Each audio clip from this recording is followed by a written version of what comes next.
Kia ora. My name is J.D. Evans. Let's read a book. This is Stronger Than Blood, Book 1 in the Immortal Trinity trilogy by Johanna M Rae. Johanna is an independent Aotearoa author, and I'd like to start as usual by saying a big thanks to Johanna for allowing me to read this book on my channel. Let's get started. Empath demon Ryan LaRue did not choose his lineage, and would rather be anything else. He prefers to live in the in-between, the mortal plane between heaven and hell, where he has formed an unheard-of alliance with an angel and vampire. Their unusual friendship thrusts them into a war between light and dark. When their duties conflict with one another, and mortals they care about are caught in the fray, how can they hope to triumph? Is what they have stronger than the blood that separates them? When heaven, hell, and the in-between come together, nothing is certain.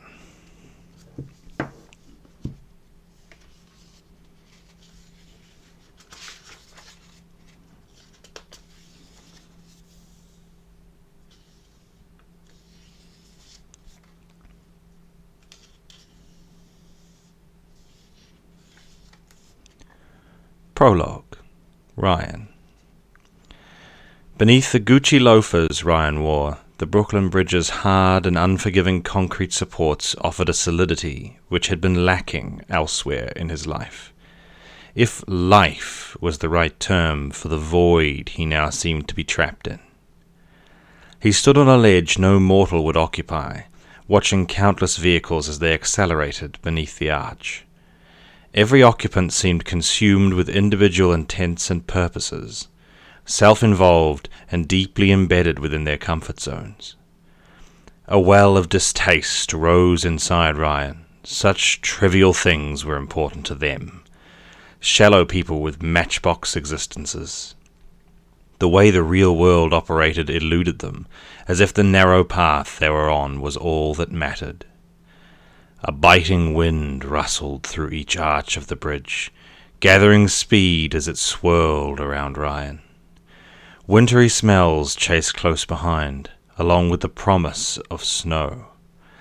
Each gust showed no mercy, snatching at his coattails in a personal attack. The heavy wool cloth billowed outward and curled back again, flapping violently against his legs and shaking him from his silent abstraction. Ryan had come here for a purpose. However sidetracked he may have become, he needed to find focus. He needed to feed. In the tangled web of his mind, he strained to remember exactly where things began to decline, but the answers did not come. In the beginning, Ryan rebelled against being unholy, fighting everything in his nature. A misplaced belief that no fate could be worse than what he'd been born to made him careless. Ryan did not feed his inner demon adequately, nor bring chaos as the Dark Prince demanded. Thus he received a summons. The first time this occurred, they reprimanded Ryan and sent him back with a warning. The second, he earned a place in seclusion. When he dared to disobey a third time, they tortured him for over a century. After that, Ryan returned to the world with a new outlook. Regardless of what fate provided, he would do what he must to exist, the minimum required to remain below Hell's radar. He decided that if he were able to inflict the expected chaos upon the world without loss of life, it would be a catastrophe he could live with. Of course, these vows and rationalizations were a distant memory as his feet remained firmly planted on the framework of the old bridge. An itch began to form, a crawling beneath his skin like an uninvited disease. Ryan craved the destruction he would soon wield upon the traffic below. He'd become little more than an addict. Any concern over the consequences of his actions slipped from his grasp. A horn blared, shattering the silence. Strands of dark hair whipped at his face and neck as his gaze returned to the scene below. With a deep breath, Ryan called forth his power. Thrusting an arm upward, he projected a sudden jolt of fear into the sole occupant of a random vehicle. The driver slammed on the brakes, causing a truck behind it to jackknife wildly. Cars began to pile up, skidding across the asphalt at horrifying speeds, accumulating thousands of dollars of damage. Displaying little regard for his actions, Ryan projected a second time, spreading rage across the mayhem. As drivers emerged from the wreckage, the new emotion settled in and violence erupted. Traffic had reached a standstill, and a riot blossomed amidst the chaos. As the small seeds he'd planted grew, Ryan stood on the bridge absorbing those emotions as they radiated upward. It shouldn't have pleased him as much as it did. Perhaps he'd lost the last thread of humanity he'd been clinging to for so long. Sirens could be heard in the distance, but he didn't care. Nobody would have the slightest idea of his involvement. Drinking his fill of energy, he dematerialized, removing himself from the scene. Chapter 1. Will. At first, no one glanced up as Will Jones pushed open the chrome and glass door and strolled into Chameleon with one hand tucked into the pocket of his unbuttoned leather trench coat. His knee-high leather boots did nothing to hide his approach, the long strides casting fleeting glimpses of denim-covered thighs. So the further into the room he went, the more heads began to turn. Part of it was his delicious scent, one no store-bought bottle could ever hope to recreate. The rest could have been attributed to his mischief-laden Arctic blue eyes and the twin tones of almond and ivory in his hair. With a mere smile, Will had been happy to make women swoon. To walk into a bar at happy hour on a Friday, his regular hangout, and remain unnoticed, things like that just did not happen. Given how much effort Will put into his mortal facade, it felt good to be noticed for something. Truth be known, he rather liked the attention, even if he didn't take advantage of it. Will smiled a little, combed both hands through his tousled hair, and headed straight for the entrance to the VIP lounge. Two of Will's three friends had already arrived. Tobias Martelli, the vampire, sat at the card table with one arm draped over the back of a chair as he spoke to Christo.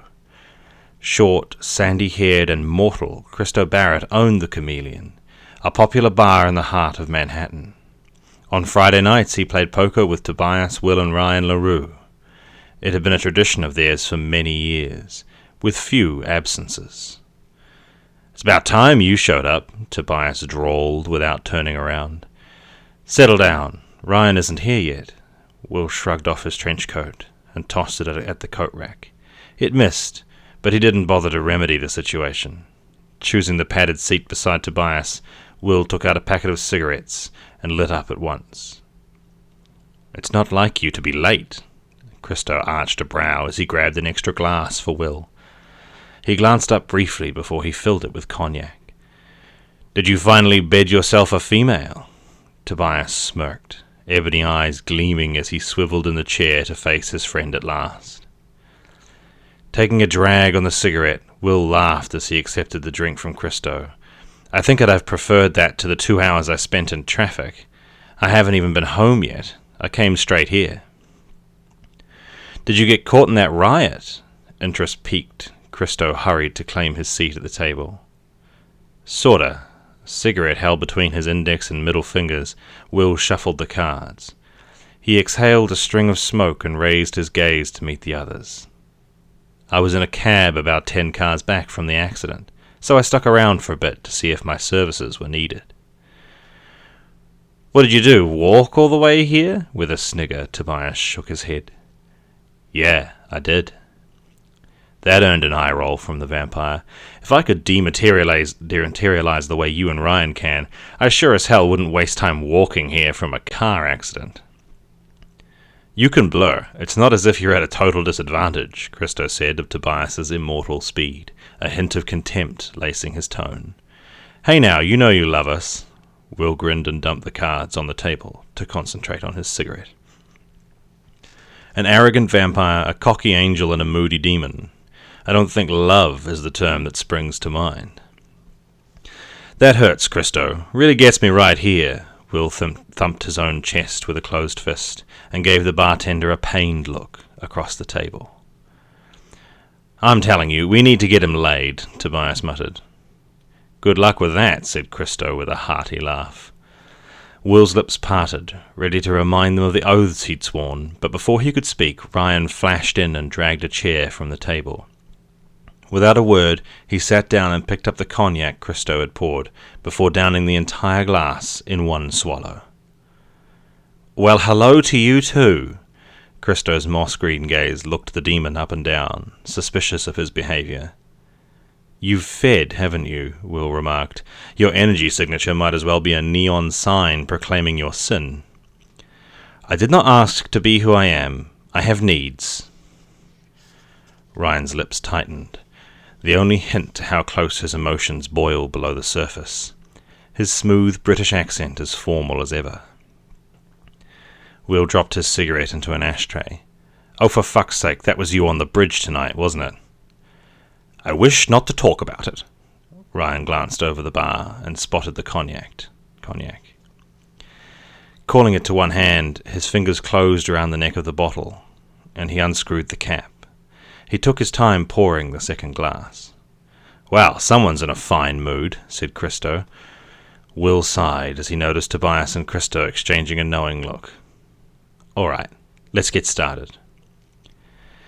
Card games in the VIP lounge of Chameleon could prove to be very interesting. Christo didn't have any hope of winning, but he never missed a single game, finding the supernatural undertones far too entertaining. Ryan had the advantage of knowing whether or not anyone had a good hand by the emotions they projected. No matter how hard they tried to guard themselves, Ryan could almost always tell. Tobias's heightened vampire senses gave him the ability to determine the direction of the game by how much or little the heart rates accelerated. When the blood pumped faster and louder, he could sense it half a mile away. Will's abilities worked in yet another way.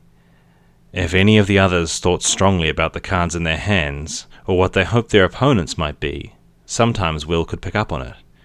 Prayers could be heard by angels. They were, after all, messengers of the higher realms. That night, Will's focus had been off, and he'd played a terrible game as a result. He and Christo folded by the third round. They'd spent the rest of the evening watching Ryan and Tobias battle it out. Will knew he'd be annoyed with himself later for losing a couple of $100 so fast.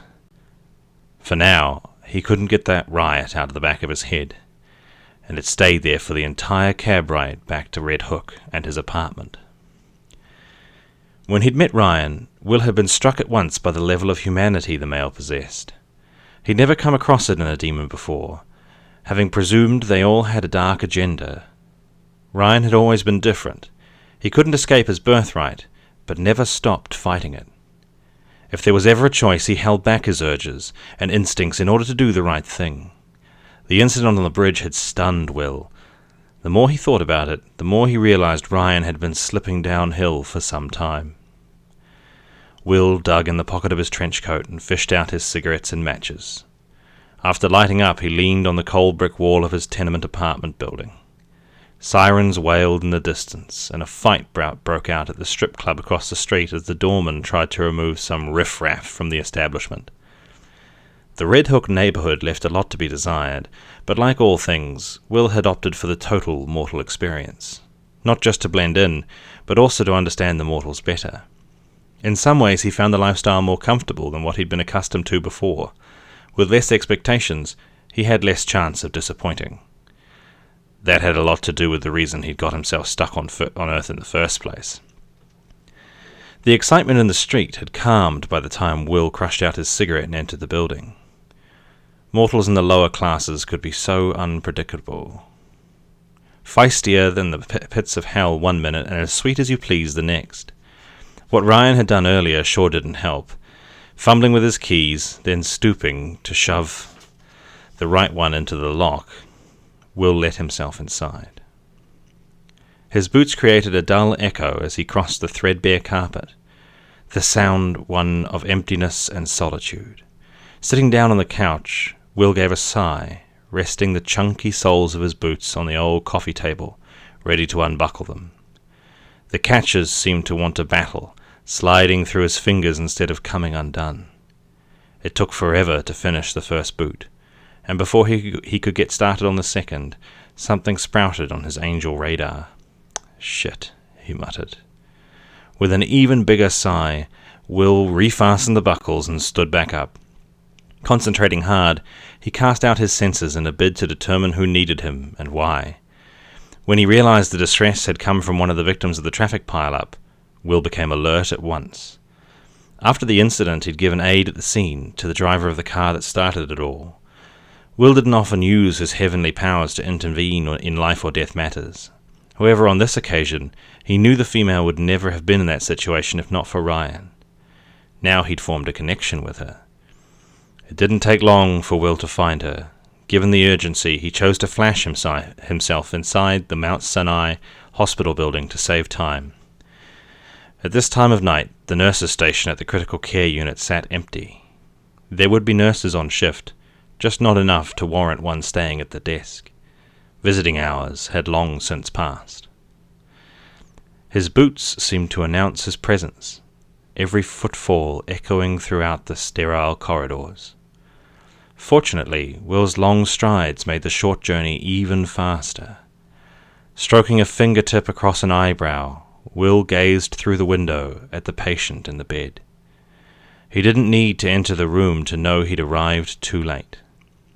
If the pallid color of her skin wasn't evidence enough, the soul detaching from her mortal body cinched it. Will slipped inside and closed the door. He stayed long enough to make sure her soul entered the higher realms without interruption, then dragged a hand through his hair with a sigh. She'd seemed okay when he left her at the scene. While the injuries had been terrible, he thought he'd assisted enough to help her pull through. Footsteps sounded in the hall, medical personnel rushing to the high-pitched whine of the flatline on the machine beside the bed. Not wanting to be caught in there, Will flashed to the adjacent room. The chances of them pulling her back now were next to none.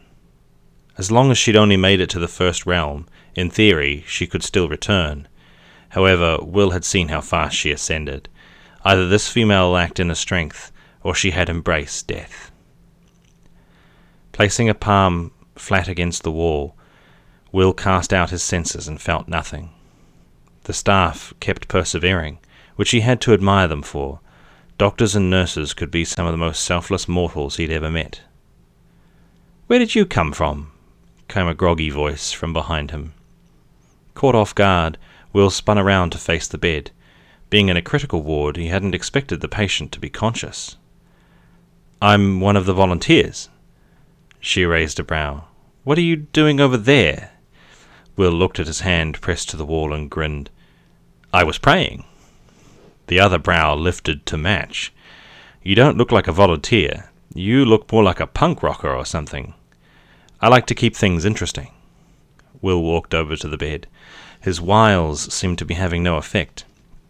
It might have been the drugs she'd been taking, or perhaps her injured state. Whatever the case, women didn't often ignore his charms. He lowered himself into the vinyl-covered waiting chair, adjusting the trenchcoat fronts, and rested a forearm on one knee. "I'm Will Jones. How are you feeling? Is there anything I can get you?" If it hadn't been for the vibrant tangerine and copper locks framing her face, the poor female would have blended in with the bed linen. While her voice seemed to function just fine, she didn't look well at all. An ivy-studded hand brushed a few strands of brilliance back from her face as she considered the question. "No, I think I'm good." "You sure?" "Yeah, unless you feel like keeping me company for a bit." A touch of a smile played upon her lips. "That's no problem." A moment of awkward silence passed between them. Will found himself wondering what on earth the matter with him was. The instant rapport he had with the opposite sex seems to have vanished from his repertoire. "Your bedside manner is terrible," she tried to crack a smile. "You're not the least bit attracted to me, are you?" She started to laugh. which ended in a groan as it inflicted pain upon whatever ailed her. "You're a hot guy, I'll admit that." Will pouted. "That's not a real answer. Honey, you just aren't my type. Even if you were, I'm in a hospital bed. I'm not exactly shopping for a date." For the first time since he'd arrived, a hint of sparkle appeared in her viridian eyes. The more they lit up, the more the blue undertone shone through the green, a remarkable eye colour for a mortal. Paired with that incredible hair, Will had no doubt she would be a traffic stopper, if not for her state of health. Though he wouldn't have described her as his type either, he still felt miffed that he'd found a female who didn't swoon in his presence. It seemed so wrong. "I'm still not convinced you're a real hospital volunteer," she said with a sigh, eyes reflecting her amusement. "Maybe I'm your guardian angel." Another truncated laugh escaped as the breath caught in her throat. "You're funny. I don't care who you are. You can keep me company as long as you want to." Her invitation lasted all of 2 minutes, as fatigue set in and sleep claimed her. Will leaned over and extracted her patient file from the steel pocket at the foot of the bed. Laurie Elizabeth Stone. He frowned as he looked through her stats. It seemed the doctors had run more tests than any hospital should have had funding for, yet they couldn't figure out what was wrong with her. Despite how ominous it looked on paper, Will could tell her soul remained strong, with no danger of being pulled into the higher realms. Laurie appeared to be a fighter. He could see that her pain levels had increased during his presence, but she'd endured it without comment or complaint. Knowing he could get reprimanded for it later, Will dragged his chair closer to the bed and prepared to weave a miracle. He sat there for 15 minutes, letting his divine aura expand to encompass them both, sharing his immortal energy. At the end of it, he felt utterly exhausted. Saving this life could never make up for the woman he'd come to help, for failing the woman he'd come to help. If he couldn't convince himself of the fact, his superiors in the higher realms would never believe it either. Will scrubbed his hands over his face and arose from the chair. With one last glance over his shoulder at the sleeping patient, he dematerialized, back to his apartment. That was the prologue and chapter 1 of Stronger Than Blood by Johanna M Rae. I really liked that, especially I liked the start with the poker. I like that just because of the imagery. It reminds me of other books that I've read that have looked at the Four Horsemen. It was very Four Horsemen-esque, all sitting around playing poker, three immortals and a bar owner, just enjoying themselves as normal mortals would. Very cool imagery.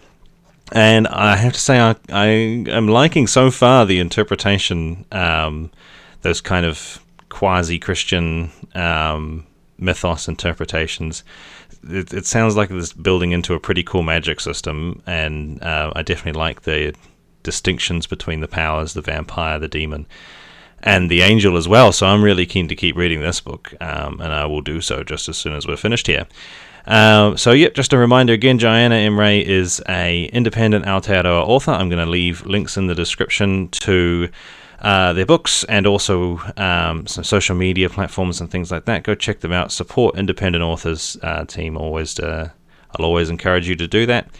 And thank you once again very much for listening and watching, everyone. If you like this video, please do leave a like. If you want to see more like this video, please subscribe. Ring the bell, and if you have any suggestions for books I might read in the future, or if you want to have a talk about Stronger Than Blood or any other books by Johanna M Rae, please comment below. Thank you so much once again, and I will see you tomorrow.